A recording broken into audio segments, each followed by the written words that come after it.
நண்பர்கள் அனைவருக்கும் நல்வணக்கம்ங்க. நீங்கள் இந்த பதிவில் பார்க்கிறது ஒரு நல்ல பெருங்கூட்டான 6 பல் 2ஆம் ஈத்து மயிலை கிடாரி மற்றும் அதனுடைய கிடாரி கன்றுடனுங்க.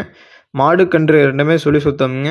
நீங்கள் ஏன் இந்த 2ஆம் ஈத்து கிடாரியை சூஸ் பண்ணணும் தேர்ந்தெடுக்கணும்னு கேட்டால் ஒரு 3 விளக்கங்கள் நான் சொல்கிறேனுங்க. ஃபஸ்ட்டு என்னென்னு கேட்டிங்கன்னா, இதனுடைய கன்று பார்த்திங்கன்னா நல்லா இரட்டை திமிழுடன் இருக்கக்கூடிய கிடாரி கன்றுங்க. அதுவும் இல்லாமல் அதனுடைய நெத்தியில் பார்த்திங்கன்னா ஒரு அழகான நெத்திச்சுட்டி இருக்குதுங்க. நிறைய கலப்பின மாடுகளுக்கு நெத்திச்சுட்டி வர்றது பார்த்திங்கன்னா ரொம்ப காமன் தானுங்க. பட் ஆனால் இந்த மாதிரி நல்ல இரட்டை திமிழில் பெருங்கூட்டு கன்றாக வளர்ச்சி பெறக்கூடிய காங்கேயமின நாட்டின கன்றுகளுக்கு நெத்திச்சுட்டி வர்றது பார்த்திங்கன்னா ரொம்ப ரொம்ப அரிதுங்க. இந்த மாதிரி கன்றுகள் பார்த்திங்கன்னா வருங்காலத்தில் ஒரு நல்ல லக்ஷ்மி கடாட்சமான முகம் கொண்ட மாடாக வளர்ச்சி பெறுங்கிறதுல எந்த ஒரு டவுட்டுமே கிடையாதுங்க. இரண்டாவது என்னென்னு கேட்டிங்கன்னா, இதனுடைய கறவை திறனுங்க.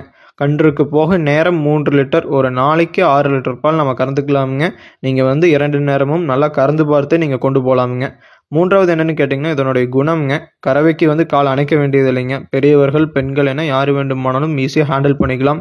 ஸ்டூல் போட்டு உட்காந்து கறக்கலாமுங்க. நிறைய மாடுகளுக்கு பார்த்திங்கன்னா மாடுகளுக்கு தகுந்த மாதிரி நாம மாறணுங்க. பட் ஆனால் இந்த மாட்டை பொறுத்த வரைக்கும் நம்மளுக்கு தகுந்த மாதிரி மாடே மாறிக்குங்க.